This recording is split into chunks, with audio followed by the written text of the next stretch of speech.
We've all heard the stories. The spoilt couple, the tantrums, the split. But there are two sides to every story. It's an opportunity for us to understand why they did step down as senior royals and for us to understand what it is that they're searching for in life. When you have that level of independence, my goodness, you can do anything. Tonight, we hear Meghan and Harry's side. This book definitely is about getting the truth out there. This book has potential to have huge ramifications for their relationship with the other royals. What caused the rifts? Look, we're brothers. We'll always be brothers. We're certainly on different paths at the moment. I would imagine if there is any conversation that William could take back, it would be that one. And who is to blame? They felt it was a slight, they felt put out. No one in the royal family likes being taken by surprise. Was Harry really as unhappy as is claimed? Were Meghan and Kate really at war? Or did the couple simply demand too much?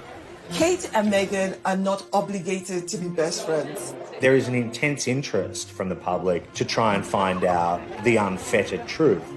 Meghan Markle made serious judgment calls and made considerable errors.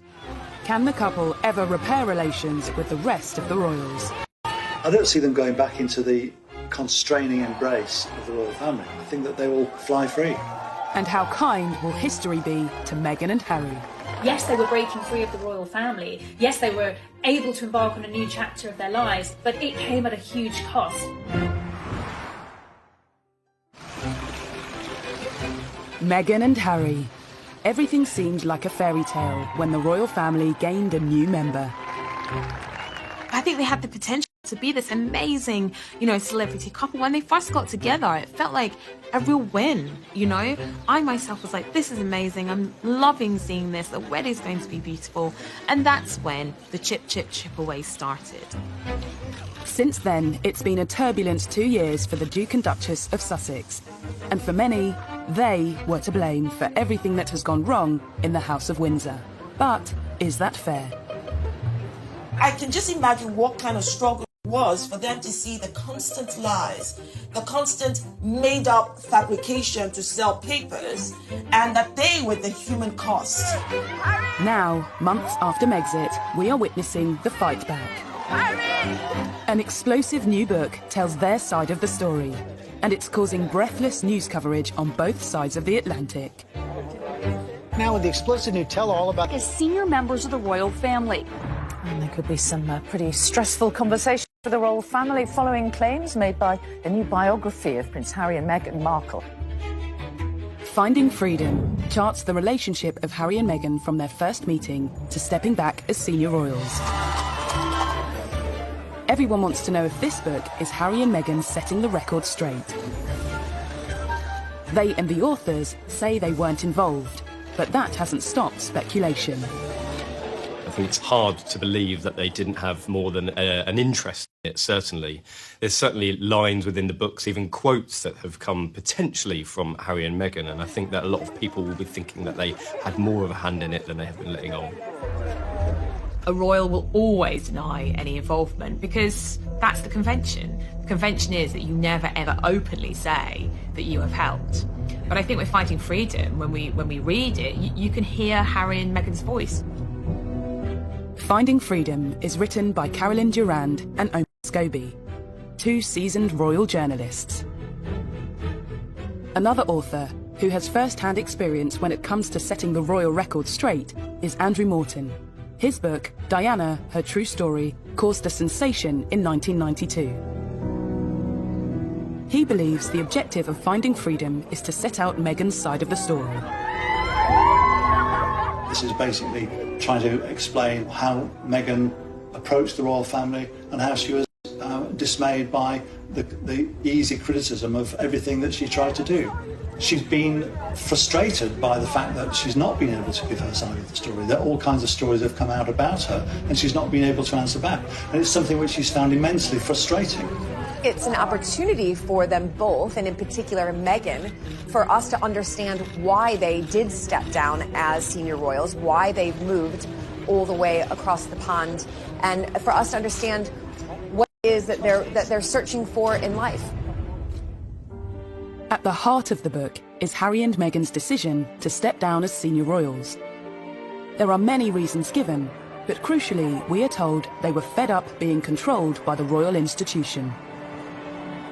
When they were told that they had to be brought within the confines of the Buckingham Palace machine, I think that's when they realised that their wings were being clipped and they weren't going to actually realise the stardom that they had set themselves up to be. The book claims there were concerns that the couple should be brought into the fold. Otherwise, the establishment feared their popularity might eclipse that of the royal family. I think they were particularly worried about William and Kate, that they might become more popular than them, and I think they just couldn't stand the idea of that. They couldn't reckon potentially be more popular than William and Kate, who were their golden couple. Are we to read it that Harry and Meghan felt that the other households thought they needed reining in, slapping down? Because that's how I read it. I read it that Harry and Meghan felt that there was this conspiracy against them and that they felt that they ought to be put back in their place on a variety of levels. And they became more and more insular, more and more paranoid, and then they felt there was no option but to leave. It always reminds me of a top football manager saying that no one is bigger than the club. And I think that analogy is very, very true here, that they weren't bigger than the institution. And certainly the men in grey suits that they believe were stalking the corridors trying to clip their wings might have been an invention in their own heads rather than actually what was going on. Those men in grey suits, as Princess Diana used to call them, were allegedly another element pushing Meghan and Harry away. In the book, friends of the couple call them vipers, and it's claimed some of them simply didn't like Meghan and would stop at nothing to make her life difficult. One of the suggestions in the book is that the courtiers, or the vipers as Harry and Meghan apparently refer to them, were out to get them, that they didn't like Meghan from the outset. It may very well be the case that there was a courtier, maybe two, who had it in for Meghan, who felt that she was too different, too confident, too ambitious, too different from anyone who had married into the royal family before. Meghan's differences led friends to call her Duchess Different, a play on the often repeated claims she was known as Duchess Difficult inside palace walls. I think calling Meghan Duchess Different is very telling, and it shows the gap between the old ways and the new ways. We can appreciate the value that both represent and celebrate the difference rather than try to, push it down or make it look like it's something bad. As Meghan and Harry's relationship with each other worsened, their relationship with the palace and the rest of the royal family seems to have soured. The new book says, increasingly, Harry had grown frustrated that he and Meghan often took a back seat to other family members. And the pair had to wait to announce projects if other, more senior royals had announcements of their own. I think she found that very difficult because actually what she thought she was getting was unrivaled power, and she'd be able to help and effect this change and be this change maker, which is what she wanted to be. And actually she found she was living in a gilded cage. By Christmas of 2019, Meghan and Harry had skipped Sandringham to take an extended break in Canada. They'd decided something was message. Well, the lack of photograph of them appearing for the Queen's Christmas speech obviously had an effect on them, and the book will tell you in detail about how this made them feel. They felt it was a slight, they felt put out. What I think was trying to be demonstrated during that Christmas message was the future of the monarchy, the future heirs, the future sovereigns. Harry and Harry's son are not there. They don't have that place on the table. From the $18 million estate they were staying at on Vancouver Island, the Duke and Duchess of Sussex set Megxit in motion. Emails were apparently sent to the Queen and Prince Charles. But the book claims Harry thought he was being blocked from a meeting with the monarch, which led to an extraordinary plan. One of the most fascinating and new revelations in the book was that when they landed in the UK from their sabbatical in Canada, they considered detouring straight to Sandringham to try and get a meeting with the Queen. If they had done that, I think the Queen would have been quite shocked and surprised, and because, frankly, that's not the way things are done. And I think that's a lot of the problem here. Harry and Meghan didn't want to keep doing the way things are done. And the monarchy wasn't going to change things just for them. The monarchy's a supertanker. It just keeps on going, ploughing its own furrow. Harry and Meghan wanted to become financially independent, split their time between the UK and North America, but crucially, still carry out duties for the Queen. Eventually, the Queen agreed to issue a joint statement about her grandson's plans. On the 7th of January, the Duke and Duchess attended an event at the Canadian High Commission. The book reveals they were feeling nervous. They'd seen the planned statement and thought it showed a lack of warmth. It's meant a lot to us, and it's just important for us to start the year and even say thank you. More concerning to them than that, reporters got wind of the plan to stay in Canada. A day later, the Sussexes made their shock Instagram announcement. A move that's been endlessly criticised, but it seems in their minds they felt they simply had no choice. It was very sad, really, that a couple who offered so much to the monarchy and to the nation had decided to go their own way. At the time in January, there was a lot of anger because, as one very senior member of the household said to me, you don't put a gun to the Queen's head. You don't go public and say what you want. We sort it out behind closed doors, we all try and negotiate, and then we present a united front. As well as their announcement, Meghan and Harry simultaneously launched their Sussex without discussing it first, left the Queen and the Duke of Edinburgh devastated. The issue of them creating this Sussex Royal brand and Sussex Royal website was a huge, huge problem for the royal family, because if they were going to go into the corporate world and start marketing themselves for big, big sums of cash, that was going to be the problem, that the Queen and senior royals couldn't have them marketing themselves as royal whilst earning money on their own personal terms. Crisis talks were needed, and on the 13th of January, Harry met the Queen, Charles and William at the famous Sandringham Summit. Yes, they were breaking free of the royal family. Yes, they were able to embark on a new chapter of their lives, but it came at a huge cost. Especially for Harry. He had to give up his military role. Finding freedom gives an insight into Meghan's feelings. It was so unnecessary, Meghan later told a friend. And it's not just taking something away from him, it's also that entire military veteran community. You can see how much he means to them too. So why? Harry has had to give up everything. He's giving up his family, his home, his country, everything he's ever known, and those military titles, which, and Meghan's right, they meant so much to him. And what about what Meghan has had to give up? Finding freedom claims Meghan told a friend, "I gave up my entire life for this family. I was willing to do whatever it takes, but here we are. It's very sad."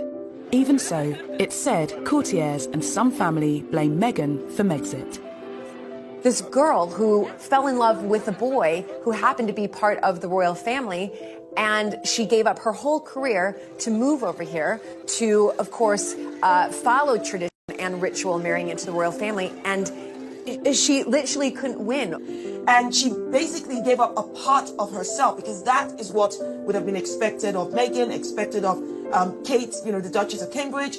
And they all did that out of love for their spouses and out of respect for the institution.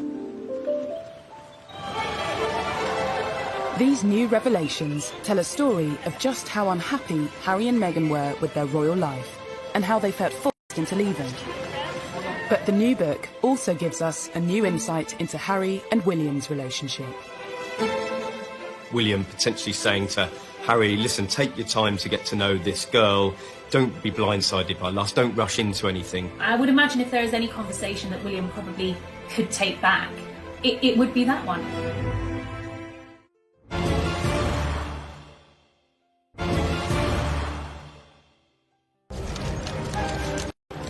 To understand why the relationship between Harry and his family broke down, yet Harry and Meghan's relationship was circulating, and Meghan soon had the world's press following her every move. By November, Harry had had enough and issued an extraordinary statement asking the press to leave his girlfriend alone. And Prince Harry lambasts the press for harassing his American girlfriend, Meghan Markle. The statement that Prince Harry released through his private office Sussex in November came just after a deluge of media reports about their relationship.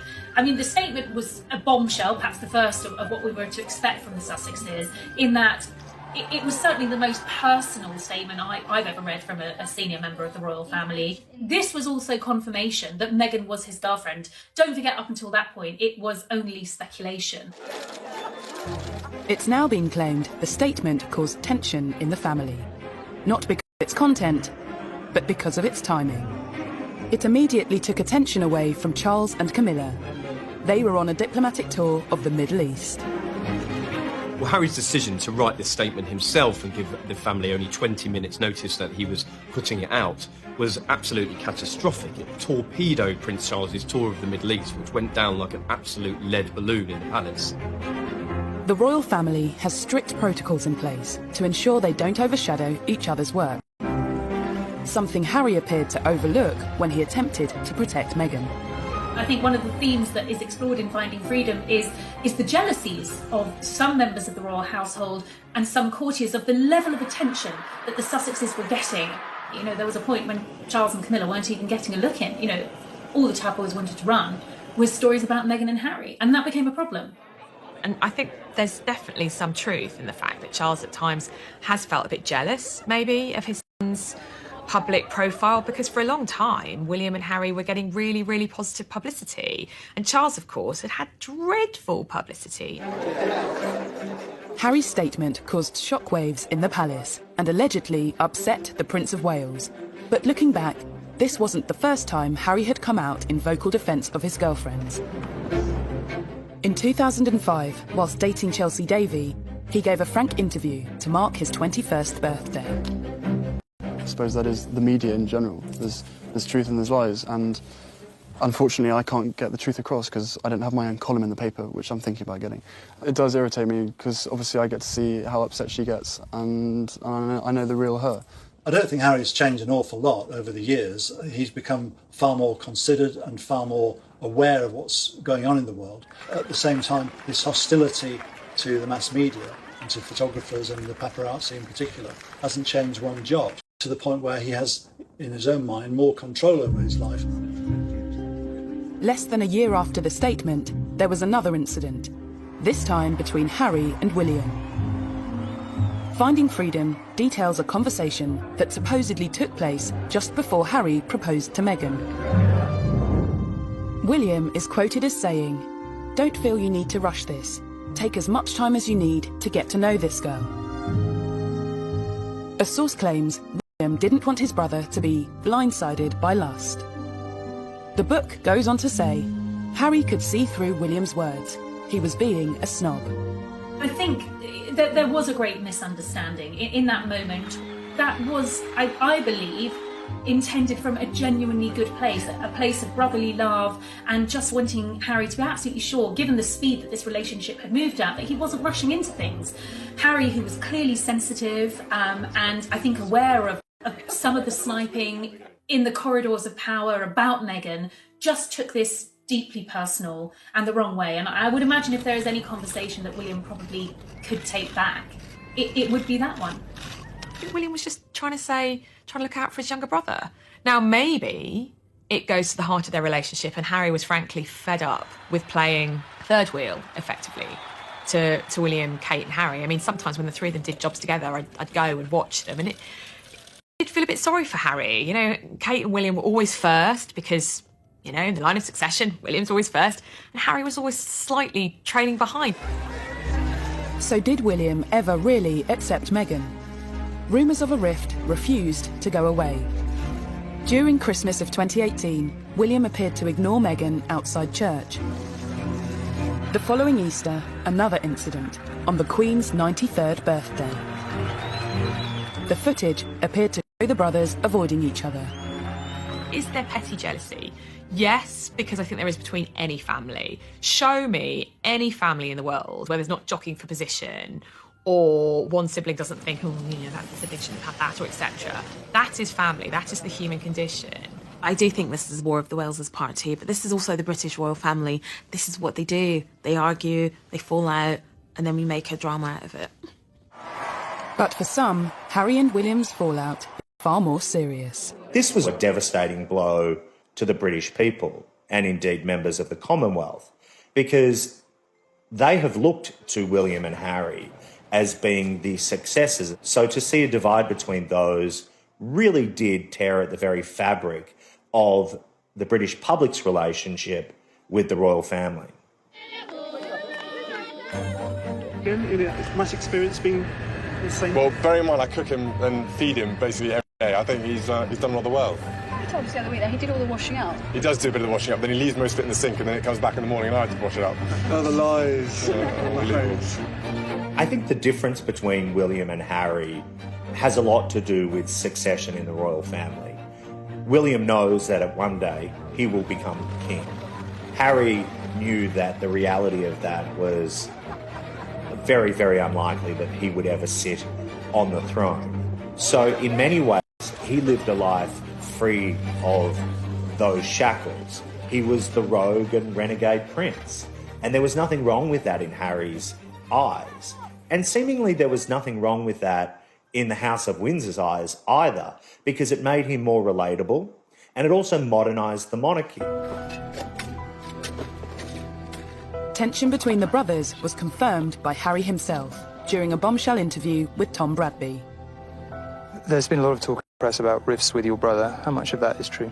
Look, we're brothers. We'll always be brothers. We're certainly on different paths at the moment, but I will always be there for him, and as I know, he'll always be there for me.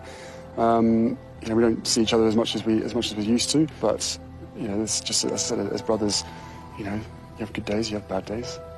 I think now that we have the book coming out and what we've read from Finding Freedom really does solidify what Harry was talking about in the Tom Bradby interview when he said that there's good days and bad days. The book is telling us literally in black and white, or will tell us in black and white, what those good days and what those bad days were.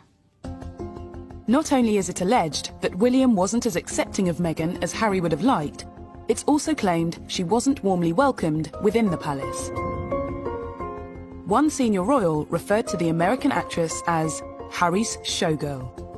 Another told an aide she comes with a lot of baggage. And a high-ranking courtier was overheard telling a colleague, "There's just something about her I don't trust." It is alleged that a senior member of the royal family referred to Meghan as Harry's showgirl. We don't know which senior member of the royal family this is. According to another source, a courtier said that she came with a lot of baggage. And to a degree, Meghan did come with baggage. She wasn't the virgin bride marrying into the royal family. I think it was celebrated that she was from a dual heritage. She had a black mother, a white father. There was great excitement about the fact that she was akin to a Hollywood movie star, not A-list, but still famous in her own right. Meghan was a senior royal for, an incredibly short time.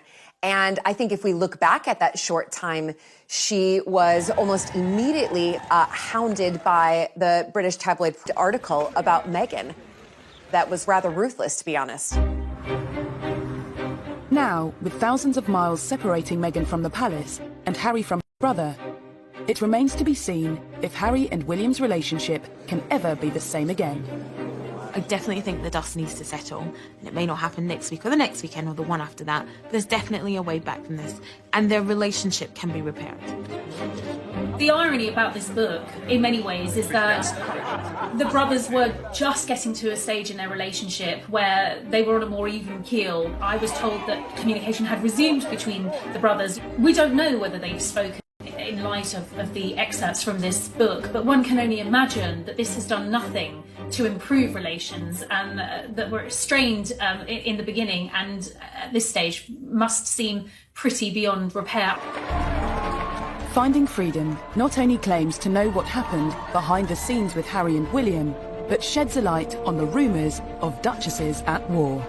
I think there was a lot of excitement that Kate and Meghan would have become best buddies. However, when you look at it on the face of it, they were very, very different women from very different backgrounds. They were already going to have very different roles with the institution. And I think the pictures of them laughing and joking at Wimbledon were probably the best it was ever going to get.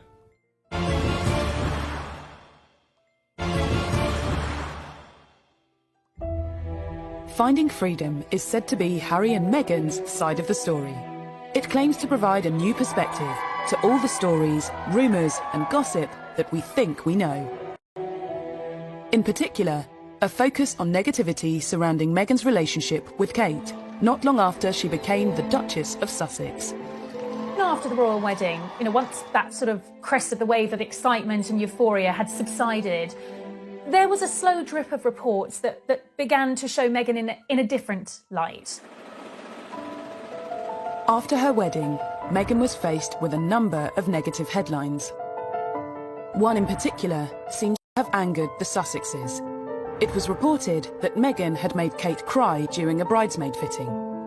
Finding Freedom details the incident. Some of the children weren't cooperating, and there was a lot going on. Everyone tried to help where they could, but it's never easy with kids at fittings. There were no tears from anyone. I also think that it proves that, that story was put out by anti-Meghan people, by people who wanted to vilify Meghan, and it actually unpicks that, and it also proves that we know that there's people actively out there working to make Meghan look bad. There are always two sides to every story, but Kate either cried at that dress fitting or she didn't, and that is contested in Finding Freedom. What Finding Freedom doesn't do is actually explain what did happen.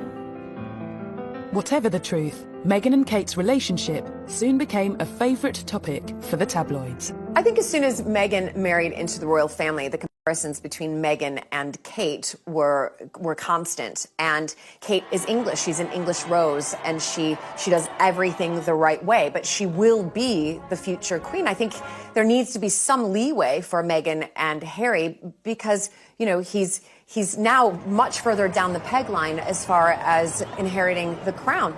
I think there was a lot of excitement that Kate and Meghan would have become best buddies. However, when you look at it on the face of it, they were very, very different women from very different backgrounds. They were already going to have very different roles with the institution. And I think the pictures of them laughing and joking at Wimbledon were probably the best it was ever going to get.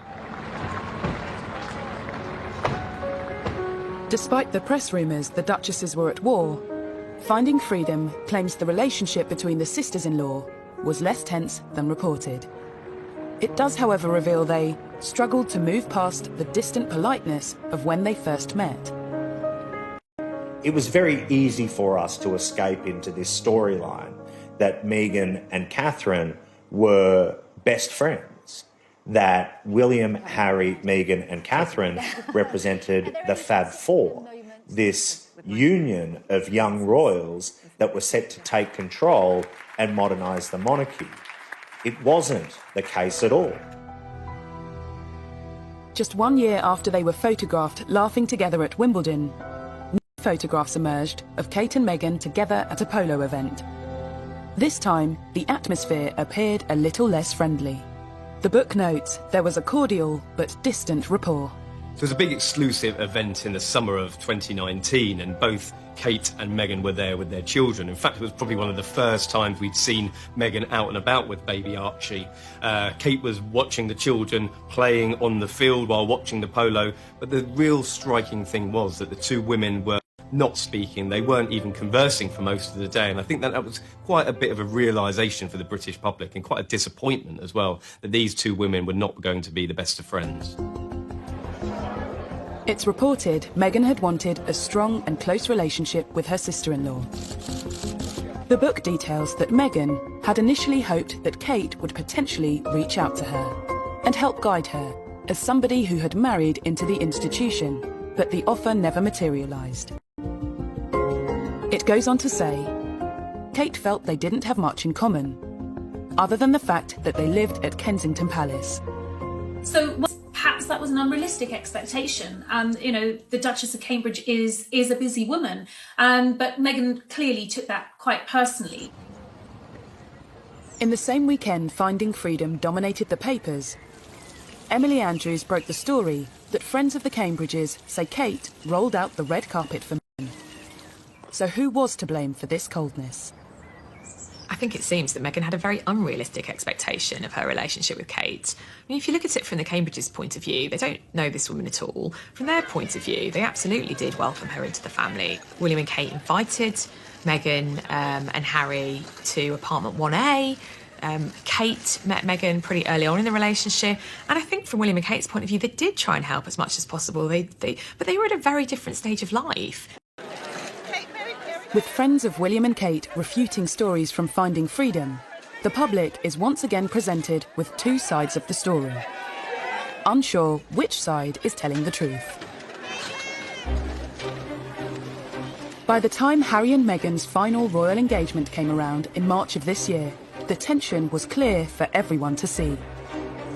At the Commonwealth event, Meghan appeared to wave to Kate, but the gesture wasn't acknowledged. I was sitting behind William and Kate and Meghan and Harry a few rows back with other members of the press at that service, and there was absolutely a tension between the two couples. While Kate turned around to speak to Edward and Sophie Wessex, she just didn't acknowledge Meghan and Harry at all, and that was very obvious. Finding Freedom notes that after flying straight back to Canada, Meghan, at that point, couldn't imagine wanting to set a foot back into anything royal again. There is no doubt that certain plot lines sell newspapers and sell magazines. And initially, what sold was the remarkable story of these four young royals and the tight union that they supposedly had. But in reality, that just wasn't the case. Finding Freedom has nothing to quell the fascination with the Duke and Duchess of Sussex, presenting another side of the story and asking if the criticism facing the Sussexes has been fair. The whole story about Meghan wanting, the chapel for a wedding to smell a certain way, and then people find out that Kate wanted the exact same thing, but Kate is not being crucified for that, however Meghan is. That just highlights again that this toxicity against Meghan is coming from a very deep place of bias. Might arguably tell the story from Harry and Meghan's side, but it's not the only book about them to hit the shelves this summer. It's the hot cakes right now. It's almost as though people think that this is the next version of The Crown from Netflix. I think that there is a battle at the moment amongst authors to try and tell or answer the unanswered questions as to what led to the split. It's a fine line of who knows what and who actually to be able to trust when all these books are coming out all at once. Many well-covered tales about the Sussexes feature in books by Lady Colin Campbell and journalists Dylan Howard and Andy Tillett. But are these just examples of yet more unfair criticism that Meghan has faced? Such as claims Meghan wanted St George's Chapel to smell a certain way for her wedding. A story she was ridiculed for in the press, despite Kate wanting the same thing at her wedding in Westminster Abbey. The whole story about Meghan wanting, the chapel for a wedding to smell a certain way, and then people find out that Kate wanted the exact same thing, but Kate is not being crucified for that, however Meghan is. That just highlights again that this toxicity against Meghan is coming from a very deep place of bias. Westminster Abbey is not the same thing as St George's Chapel. I've actually been to events at both. And I have to tell you, St George's Chapel does not smell musty. It smells of beeswax, which is what the furniture is waxed down with. Maybe Meghan had never smelt beeswax before in her life. Lady Colin Campbell's book addresses another infamous story.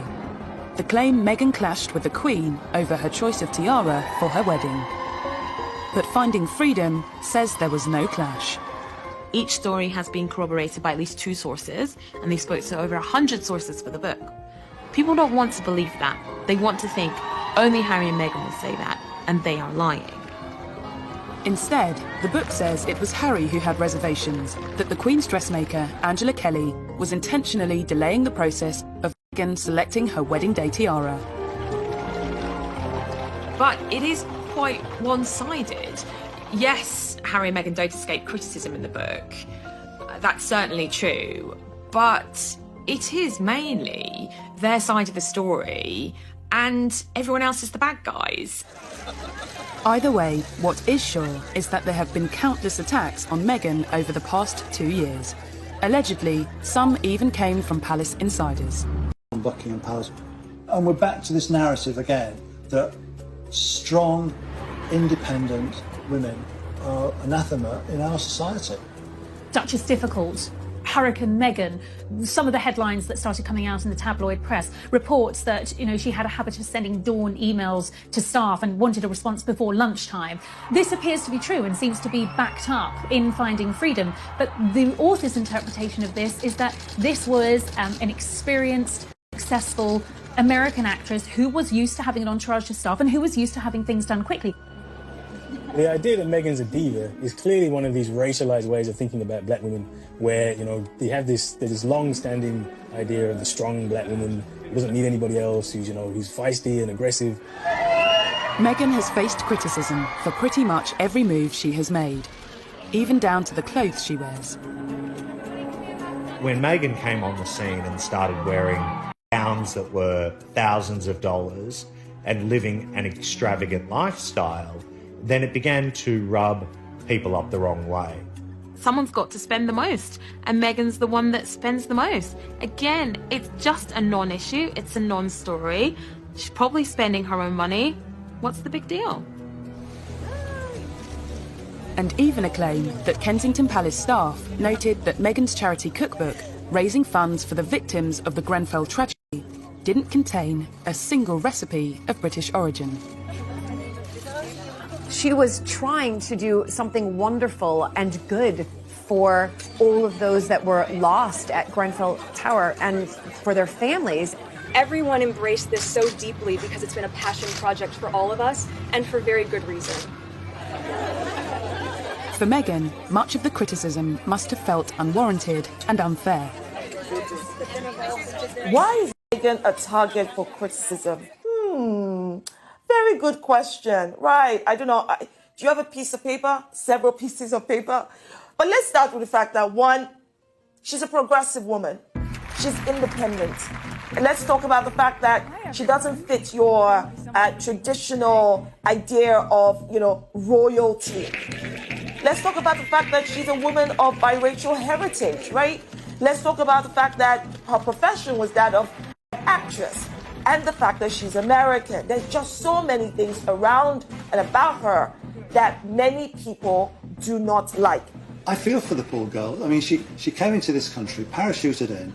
She's married into a very difficult family that everybody finds difficult to come into because of the various pressures. And she's someone who didn't know an awful lot about British history, British culture, and she's a squaw. But amongst all of the petty criticism, there have also been stories that suggest Meghan and the royal way of life was a culture clash. In my book, I go to great lengths to explain how the culture clash arose. Because Meghan has very American attitudes and expectations. She is all about confidence, go-getting, hustling, and all of those Hollywood things that she has been brought up to regard as desirable. Did Meghan really know what she was letting herself in for when she married into the royal family? Some stories show how she struggled to get to grips with royal life, like her first official engagement with the Queen, opening the Mersey Gateway Bridge in June 2018. People haven't looked at the real person who's tried to do her best coming into the royal family. Someone who didn't know the protocol, didn't know the etiquette. I'll give you a perfect example. She went to Liverpool with the Queen and she's sitting on the stage. It's a windy day. She doesn't know what side of the car to get into, to get out of, what hand to hold her handbag in, and you can see that kind of confusion in her face. Meghan, even though she's an actress, has had to swap the red carpet for the Royal Road show, and it's a difficult gig. There were certain elements of royalty that perhaps weren't for Meghan, but she was widely condemned regardless, like security. Dylan Howard's Royals at War reminds us of an incident in Fiji when Meghan visited a market. Every royal is assigned a level of protection when making appearances in public. And there could be no more valuable commodity, if you like, than a pregnant Meghan Markle making appearances in public. Under sweltering temperatures and with an increasingly large crowd, the Duchess was rushed out and the visit ended early. Turn round. Inevitably, in these types of scenarios, the royals are briefed about what is right and what is wrong and what is expected of them in order to maintain their security and their well-being. The security officer in charge quit her role not long after, amid claims at the time that Meghan found security constraining. Although the palace denied this was why she left. Guys, out. Just stay to the side, please. Everyone turn round. Meghan was oblivious, despite being for recommendations of the Royal Protection Officer. And Lady Colin Campbell recalls at an event that, in her view, shows Meghan unwilling to persist with royal duty at her and Harry's first public engagement as a married couple. I was at a dinner party at a very, very famous aristocrat's house 4 nights after the wedding. And this person has impeccable court connections. At a garden party to celebrate Prince Charles's 70th birthday and all of his charity connections, there had been this garden party at Buckingham Palace, and Harry and Meghan were there. Good afternoon, everybody. And there was much excitement about them being there because, of course, at that time they were the most popular couple in the country. She was a revered figure. People couldn't wait to meet her. Well, 15 minutes into the engagement, Meghan is overheard telling Harry she's bored and she wants to leave because they've effectively done their photo op. And the person who overheard this was completely gobsmacked. All of these stories and allegations hint at teething problems as Meghan grappled with royal life. But rather than focusing on arguably unfair criticisms, should the public and press have been more understanding of Meghan's struggle? After all, it's something that is very different to what she was used to. That's one of my favorite parts of being there. On the face of it, everybody was very, very excited when Meghan came on the scene. She was hugely successful in her own right. She'd spoken on the world stage on big issues like the UN, human rights, girls' education. I think there was an awful lot of interest and excitement with her coming on the scene, but she definitely wanted to hit the ground running. She'd said that herself, and I think that in certain sections of the palace that was quite difficult because there are certain processes, protocols that had to be followed, and when these two worlds collided, there was definitely a clash that couldn't be avoided. There was a culture clash. American divorcee, biracial, actress, woman of substance, 21st century girl from Los Angeles, versus the pale, male, stale, and very white British monarchy. Yes, we have a woman as our head of state. Yes, we have a woman as our queen. But it is still an old-fashioned institution. It's done in tradition is all, duty is all. And that's not very woke or 21st century. Coming up. That age-old mantra, which has stood the royals in very good stead, never complain, never explain. I think most people would say that she absolutely didn't understand that. And now that she and Harry have left, is she getting her voice back? It's been very empowering and inspiring to see and to hear what they've had to say.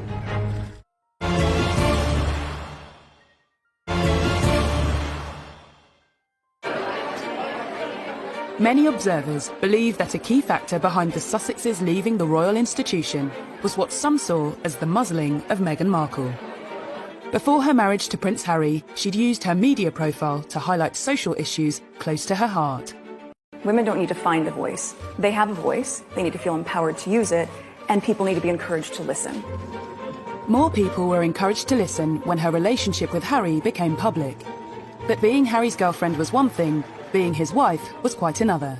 If she was not part of the royal family, the way she would have come out to speak on issues and to lend support on different things, she had to curtail all of that. You can speak your mind as a celebrity. You can align yourself with different politicians. as a celebrity. You can't do any of that as being a member of the royal family. The blogs and all that stuff, that's just been silenced 100% to fit this role. Maybe one of the reasons for them wanting to leave is so that she can go back to doing it. And following her move to Los Angeles, despite the lockdown, Meghan Markle is out there speaking her mind once again. All of you are out there campaigning, fighting the right fight, being on the right side of history, and ensuring that we can get closer to seeing this truly as our past and not that we have to revisit again and again and again. Meghan and Harry have given, recent Zoom virtual talks to many from the younger generation. They've definitely been able to speak about matters that are at the heart of them and matters that are important to them, like Black Lives Matter. The only wrong thing to say is to say nothing. Because George Floyd's life mattered, and Breonna Taylor's life mattered, and Philando Castile's life mattered, and Tamir Rice's life mattered. And so did so many other people whose names we know and whose names we do not know. It's been very empowering and inspiring to see and to hear what they've had to say. But did Harry and Meghan really need to leave the royal institution to speak out on subjects like racism and women's rights? I went back to the palaces, various people, and I said, would Meghan have been allowed to make those kinds of speeches if she's still working for the royals? Now, you can take what I'm about to say as, well, they would say that, wouldn't they? But literally... More problematic for the royals, perhaps, was a concern that Meghan's progressive agenda might encroach into politics. You're going to use your voice in a stronger way than you've ever been able to, because most of you are 18 or you're going to turn 18, so you're going to vote. Someone said to me, that might be, and I was like, hang on a sec, she's just telling everyone to vote. That's not political. And they were like, no, but she's made it very clear in the past where her political allegiances lie. She's been very outspoken about Trump. The royal family has historically stayed out of politics.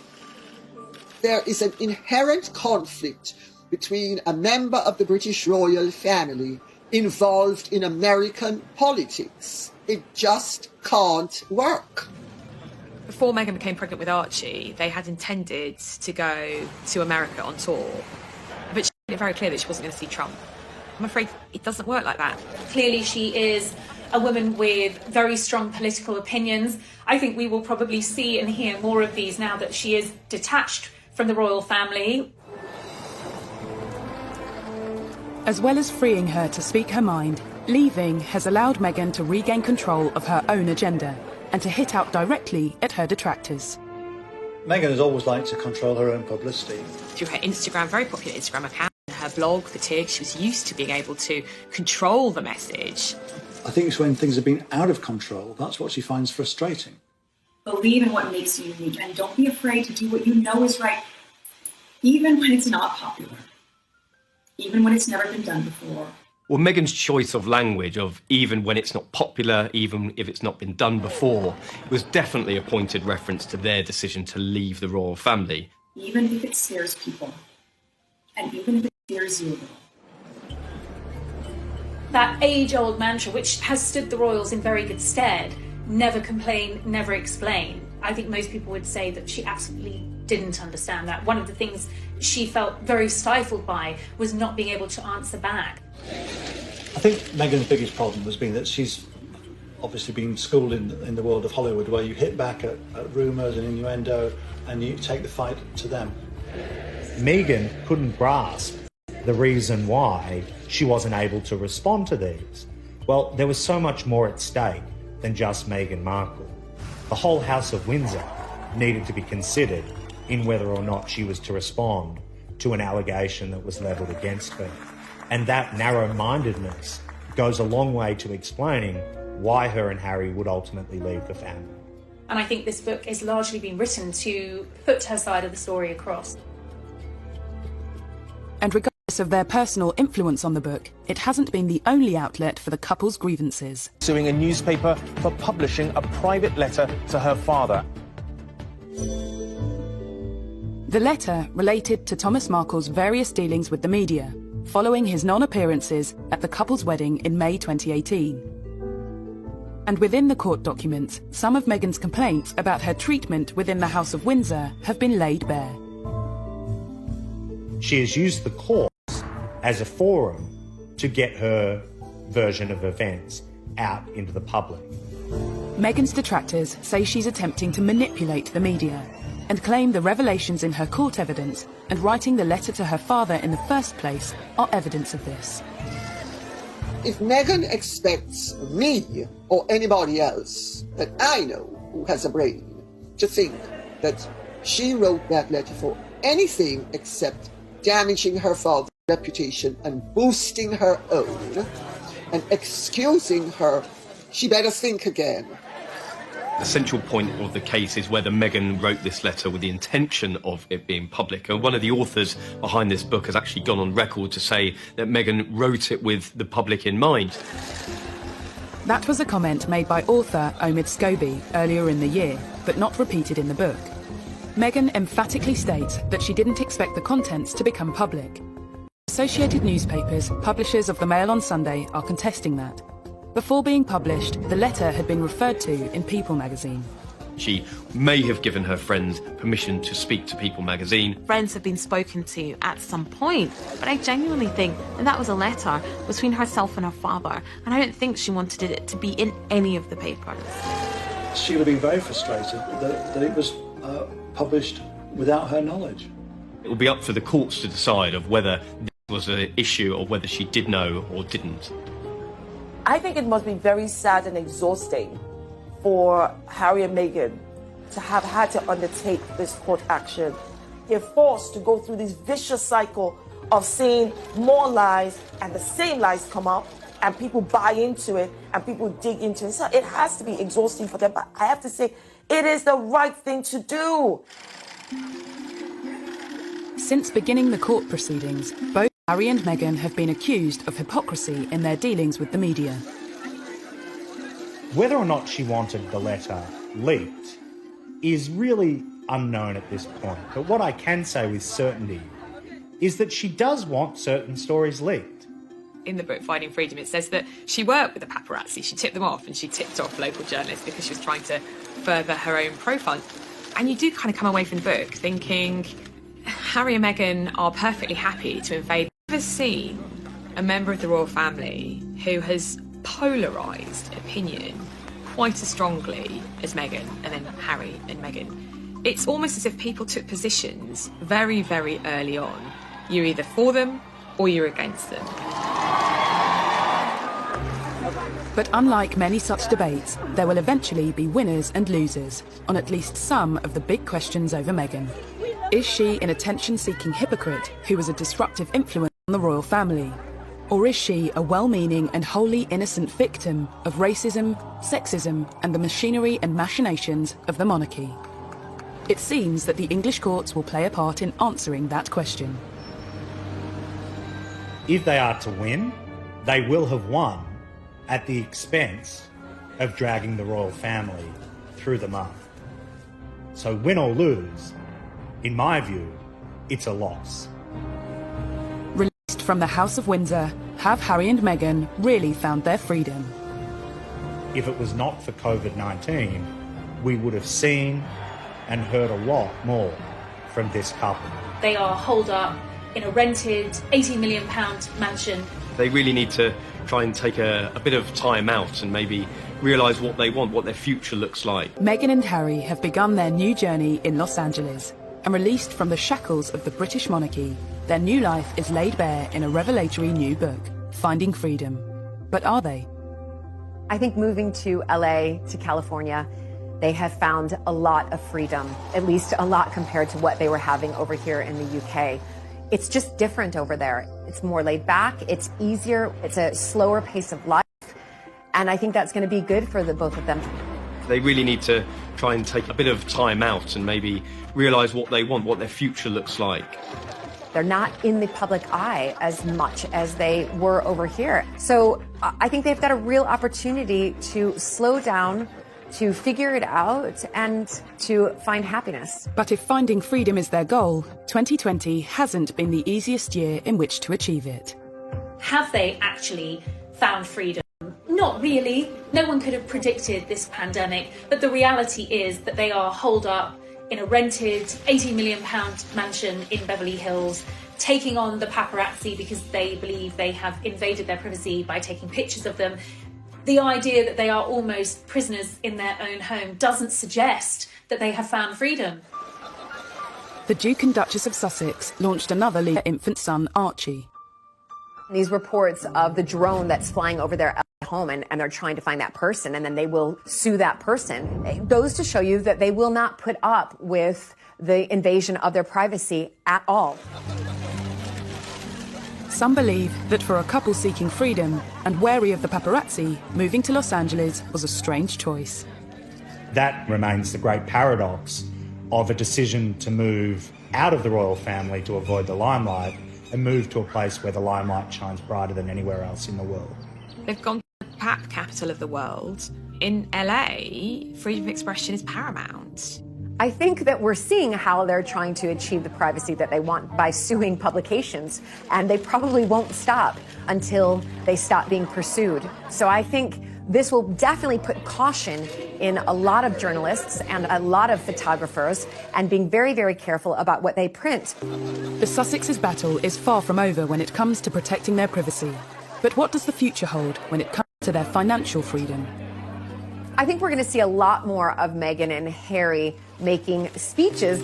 I've been told the Obamas' business model is something that they're very much aspiring to, which could earn them a very lucrative income indeed. I mean, public speaking engagements alone could earn a couple hundreds of thousands of dollars.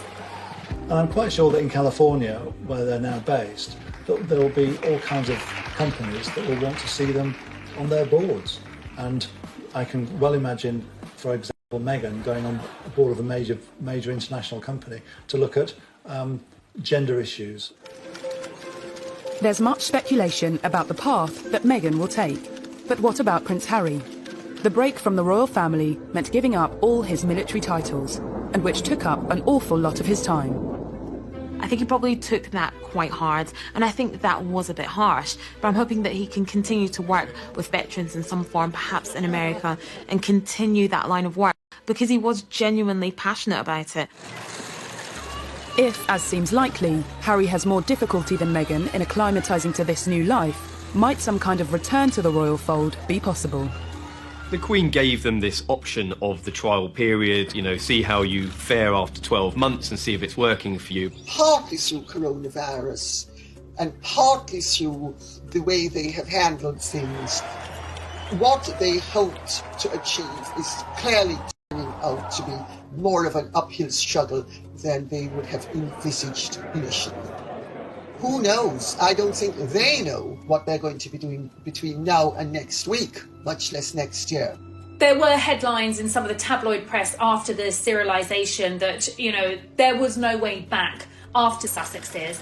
I'm not so sure. While I don't think they will go back to a royal role as such, Harry remains, in spite of what's been said and what's happened, deeply loved by his family. Whatever the future might hold for the former royal couple, it seems that for now, a return to the House of Windsor is very far from their minds. I think that they will get it right over there. I hope that they will do exciting and amazing things together, become financially independent, and live a peaceful life, which I suspect is what they both want. I applaud Harry and Meghan for standing up for what they believe and wanting to carve out a life for themselves that makes them happy. That should ultimately be what we all want for them. They've got an opportunity to make a change, to make a difference, and I'm quite sure that they will continue to do that over the next few years, but not under the umbrella of the royal family, but under their own umbrella. In 2018, William, Harry, Kate and Meghan were being hailed as the golden generation who'd build a new 21st century monarchy. In just 2 years, that dream has shattered. How? Finding freedom certainly doesn't have all the answers, but it does reveal the open wounds currently blighting the royal family, and some say rubs salt into them. There are two sides to every story. Which one to believe, that's up. I don't see them going back into the constraining embrace of the royal family. I think that they will fly free. And how kind will history be to Meghan and Harry? Yes, they were breaking free of the royal family. Yes, they were able to embark on a new chapter of their lives, but it came at a huge cost. Meghan and Harry. Everything seemed like a fairy tale when the royal family gained a new member. I think they had the potential to be this amazing, celebrity couple. When they first got together, it felt like a real win, I myself was like, this is amazing. I'm loving seeing this. The wedding's going to be beautiful. And that's when the chip away started. Since then, it's been a turbulent 2 years for the Duke and Duchess of Sussex. And for many, they were to blame for everything that has gone wrong in the House of Windsor. But is that fair? I can just imagine what kind of struggle it was for them to see the constant lies, the constant made-up fabrication to sell papers, and that they were the human cost. Now,